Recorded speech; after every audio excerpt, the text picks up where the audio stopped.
Nama gue Abud. Nama asli gue Maulana Farul Azwar. Umur gue 28 tahun. Kesibukan gue kerja sebagai barista di salah satu perusahaan kopi yang ada di Jakarta. Terus kesibukan gue apa lagi ya? Ya palingan hobi gue sih motoran dan gambar pergrafitian. Oke. Bisa diceritain sekarang lagi sibuk bekerja di bidang apa? Oke, kalau untuk sekarang gue baru banget masuk di salah satu perusahaan besar foods and beverage yang ada di Jakarta. Nah, dan sekarang gue lagi jadi barista di salah satu anak perusahaannya dia di Kopi Selesti. Udah berapa lama sih lo kerja sebagai barista? Kalau untuk jadi barista, gue itu start awalnya itu tahun 2013, tepatnya di Kelly's Coffee Tebet. Berawal dari jadi apa ya? Gue tuh berawal dari main-main nongkrong aja sih, kayak balik kampus, gue nongkrong di sana, gue ngerjain tugas, kayak nongkrong ketemu anak-anak, dan ternyata ditawarin sama ownernya, lu mau nggak jadi barista? Gue gas. Jadi katanya kalau barista itu mesti good looking. Nah, kalau menurut lo gimana sih good looking itu kriteria yang paling utama nggak sih menurut lo? Kalau menurut gua itu kriteria nomor sekian ya kalau bagi gua. Kalau di dalam dunia barista good looking emang sih good looking itu ya buat menarik customer, mungkin lah si owner pengen nyari yang good looking. Nah, buat narik customer, kayak customer ganteng atau customer cantik. Cuman di satu sisi menurut gua itu nomor sekian sih. Yang pertama kemauan lu belajar untuk di bidang industri kopi, karena itu banyak banget sih pelajaran yang harus digali terus. Bahkan gua sampai sekarang pun juga masih terus belajar di perkopian. Nah, bagi gua good looking itu nomor sekian. Yang pertama kemauan lu untuk di bidang kopi itu harus bener-bener ya lo harus nyemplung sebasah-basahnya mungkin. Gitu sih menurut pendapat gue. Nah, kan lo udah barista senior nih ya. Pengalaman lo dan jam terbang lo udah banyak. Nah, menurut lo tuh skill apa sih yang paling penting dimilikin sebagai seorang barista?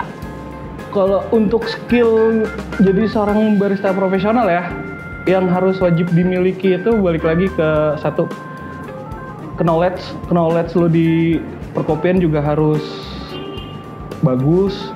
Terus hospitality jangan lupa, lo juga harus expert di bidangnya juga. Yang paling penting itu sensori kita, sensori lidah, sensori indera penciuman, itu juga sangat penting banget bagi gua. Karena kita beralih dan bekerja untuk kopi, ya itu juga wajib banget kita pahami, bener-bener pahami banget sih, kayak knowledge kopi. Kita tahu flavor, kita tahu aroma, sensori lidah, sensori indera penciuman juga harus tahu juga. Banyak hal sih bagi gue. Terus kan sebagai barista senior nih, kalau ngelihat ternyata tuh sekarang pekerjaan barista tuh udah dilirik sama orang gitu, itu respon lo gimana sih? Respon gue sih positif-positif aja ya. Berarti akhirnya dia pengen kepo dengan kopi, dan pada akhirnya gue yakin dia pasti akan kecemplung dan basah di dalam kopi. Asik kok pekerjaan di kopi. Emang kita berawal dari keingin tahuan juga sih, apalagi kayak zaman sekarang beberapa tahun belakang ini kan kayak kopi ini lagi tinggi banget nih, pasar kopi ini lagi bagus banget, dan coffee shop juga banyak banget yang pada buka kan. Nah itu bagus sih, nggak secara langsung ya mensupport industri kopi Indonesia juga. Pengalaman terburuk buat lo tuh sebagai barista tuh di tempat kerja yang mana dan kayak apa? Coba dong ceritain. Pengalaman terburuk gue apa ya? Gue cerita di waktu di ini aja ya. Sebelum pada tahun 3 tahun terakhir gue di salah satu company coffee shop terbesar di dunia mungkin atau di Indonesia. Nah itu ya lu pasti tahu lah ya, yang logonya hijau Starbucks. Oke, nah itu pengalaman gue lebih banyak positifnya sih sebenarnya gue di sana. Kalau untuk pengalaman terburuk ada aja sih, ya paling ketemu customer yang rese, ya masih wajar sih. Pasti juga kalian para barista juga sering lah ya ketemu customer yang beragam macam aneh-aneh. Ya bagi gue itu sih, dan gue juga pernah dimaki-maki sama customer. Itu gue pernah juga dimaki-maki sama customer, posisi juga lagi rame banget. Sumpah sih itu gue gimana ya, gue malu sih sebenarnya di situ, gila dimaki-maki sama customer. Cuman ya gimana, kita lagi kerja, ya udah profesional aja lah. Ya udah kita iya, saya sorry juga ke customer. Ya udah. Palingan sih pengalaman terburuk gue. Dimaki-maki customer pas lagi peak hour. Itu keren banget. Customer connection itu sangat penting banget sih bagi gue. Karena di satu sisi kita bangun relasi sama customer, hal positifnya apa? Kayak contoh, customer A datang, kita servis sebagai raja lah kasarannya. Ya udah dia mesen minuman, ya kita bikinin, kita ajak ngobrol. Kayak contoh, kakak baru pulang ya udah SKSD aja. Gue yakin sekali, 2 kali, 3 kali dia datang ke kita, ke store kita, otomatis keempat kalinya dia pasti bakal datang lagi, bahkan kelima, keenam, dan udah terus biar bisa jadi customer regular kita. Itu sih fungsi dari customer connection ketika kita lagi berhadapan sama customer gitu. Banyak lagi hal positifnya di luar itu sih, karena gue pernah lah beberapa kali dapet customer sendiri perkara gue sering ngobrol sama dia, ya udah totonya dapet job di luar freelance ya, ini freelance, dapet freelance dari dia, ya udah it's okay, lumayan kan cuan. Kalau menurut lo ini latte art wajib nggak sih di sebuah coffee shop?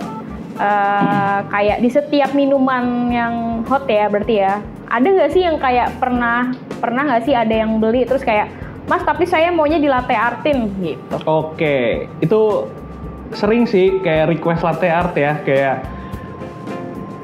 contoh, gue punya sih salah satu customer gue, ya dia dateng kayak, buat bikinin soang.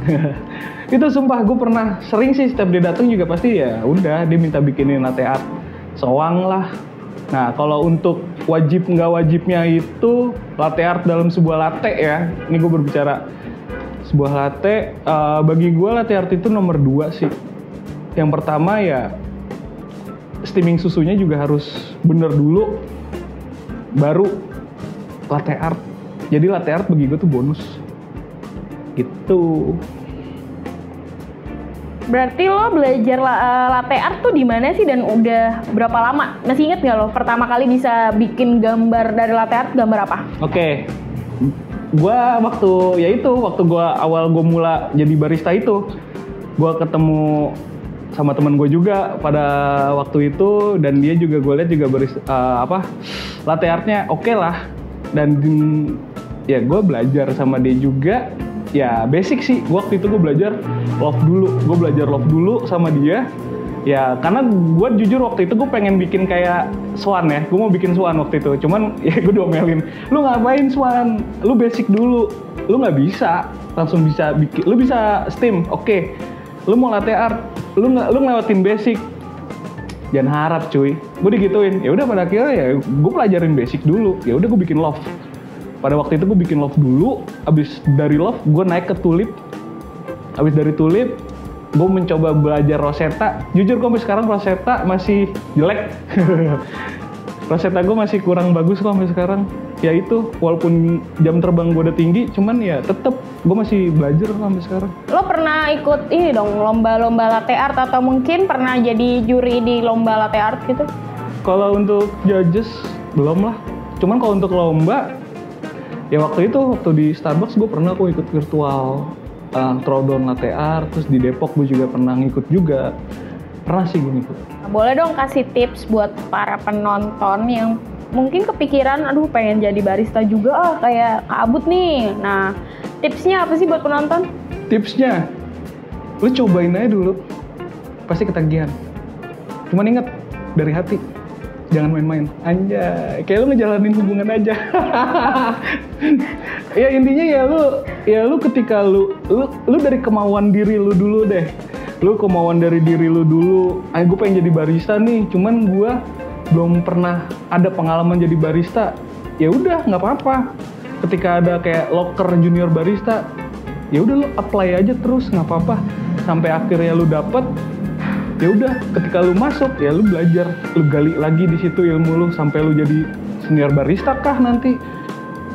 Bahkan bisa aja lu jadi artisan, dalam arti lu menang lomba, kan gak ada yang tahu. Lu tadinya nggak bisa apa-apa, totonya lu bisa jadi champs, gak ada yang tahu. Jadi intinya ya lu coba berusaha ikhtiar. Intinya itu sih palingan dari gua. Oke, bagi para viewers, bisa sih lu ngeliat aja di Instagram gua @abud.dubs. Nah, di situ lu bisa ngeliat gua di situ di feed gua, di atas feed ada gua naruh highlights gua tentang latte art, dan sering juga kok gua setiap hari, nggak setiap hari juga sih, ya seminggu bisa beberapa kali lah gua di Insta story gua pas gua lagi bikin latte art tuh sering banget masih gua sering post juga kok. Jadi bisa follow aja ABOED.DUBS. Ditunggu, ntar gue follow back. Oke, thank you guys. Thank you udah nonton, nyempetin waktunya buat nonton podcast ini. Kalau lu ingin ketemu sama gua, kita ngobrol tentang coffee talk. Kita coffee talking atau mau sharing-sharing kopi yang mau belajar, datang aja ke gawean gua di Cipete. Nama coffee shopnya Kopi Slesti. Lu bisa datang ke sana, patokannya Abu Bastik Cipete. Nah, udah lu masuk aja ke parkirannya. Nah, deket parkiran mobil itu coffee shopnya. Emang sih rada-rada ke dalam, cuman gue jamin ketika lu datang lu pasti bakal kaget dengan locationnya. Gitu. Oke, thank you juga buat Retina Production yang udah ngajakin ngobrol-ngobrol cantik kita nih, anjir. Jangan lupa subscribe, like, komen, share. Tara, Retina Production Jakarta. Mantap. Thank you semuanya. Thank you udah nonton. Assalamualaikum warahmatullahi wabarakatuh.